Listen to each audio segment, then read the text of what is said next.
All right, Aquarius. Let's take a look at the second quarter of the moon for you.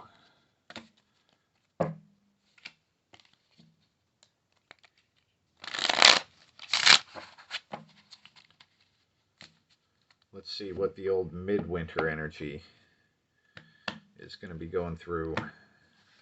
Aquarius. Ace of Wands as a root card. So the Ace of Wands is like a new project or this new thing that you just want to throw your love and devotion into. Really powerful stuff. Yay!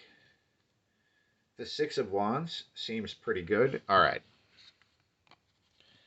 So this is kind of like a new love, a new thing that lights your fire.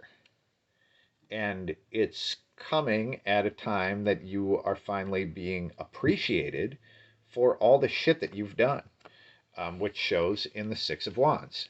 So this is great. Now let's see. I guess we're just going to do a run up and like where the energy goes here.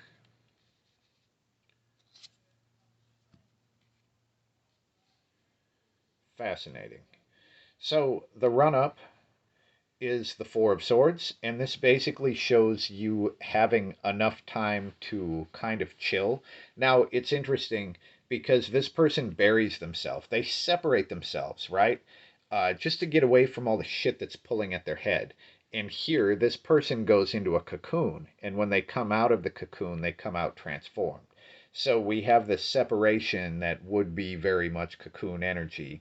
And here, after this separation and being able to chill for a little bit, then you come out transformed and everyone sees it and they're like, "Oh my God, you're kick ass! Like, good job." So as this energy moves forward, it turns into a King of Swords, and this is like a leader.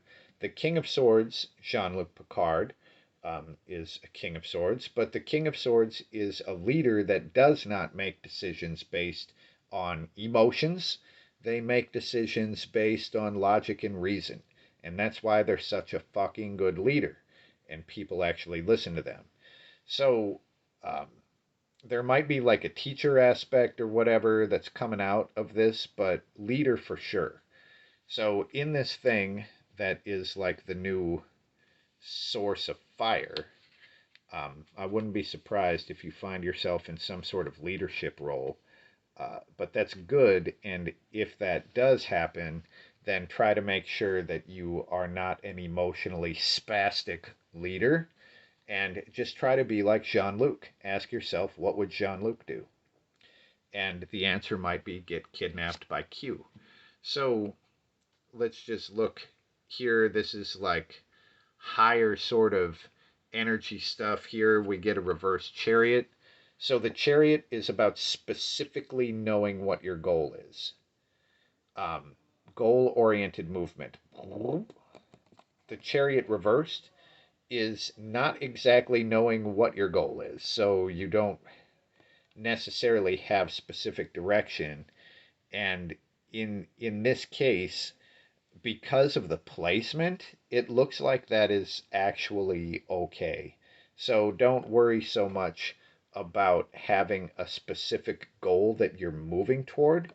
This is more like just be in this energy that you are in. Eventually, this leader energy, like it will probably manifest pretty naturally. I wouldn't make that like a goal or anything. Um, It'd just happen if it happens. But if you end up in the leader position, just try to be like Jean-Luc Picard. And in this case, like for the moment, don't really worry about long-term goals or whatever. You know, um, the world is quite chaotic. So just take advantage of this position that you're in and the new love that you have found.